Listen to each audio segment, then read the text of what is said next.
Expelliarmuni yondiradigan Fovius keroyi uchun gayd. Foviusni birinchi skilli raqibni yarim sekundga 70% ga sekinlashtirib qo'yadi. Birinchi berganingizda faqat fizический, ikkinchi marta berganingizda bo'lsa ham fizический ham magический o'rin oladi va ikkinchi marta berganingizda ultingizni ham ochib beradi.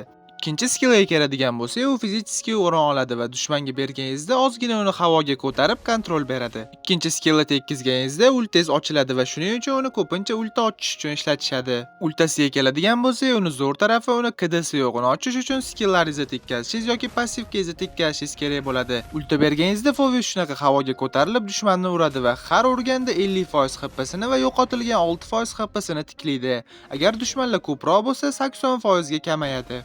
Keyingi skillni aytishimdan oldin shunaqa foydali ma'lumotlar ko'proq chiqishi uchun kanalga obuna bo'lib qo'ying. Passivkasi bo'lsa Foviusni jonining tagidagi siyoh rang narsa hisoblanadi. U to'lgan payt shunaqa dumaloq, atrofida siyoh rang chiziq paydo bo'ladi va u bilan dushmanni urganda ultasini ochib beradi. Bitta ishlatganingizdan keyin qayta to'lishi uchun ultangiz leveliga qarab 14 sekunddan 26 sekundgacha vaqt ketadi. Agar dushman passivkangiz radiusi bo'ylab blink yoki dash skill ishlatsa, uni KD'si 20% ga kamayadi va boshqa skilllari KD'si 0.5 sekundga kamayadi. Yana bitta narsa, ultangiz ochilgandan keyin uni atrofingizdagi любой protivnikka bera olmaysiz. Faqat skilllaringiz yoki passivkangiz orqali metga qo'ygan protivnikkagina bera olasiz.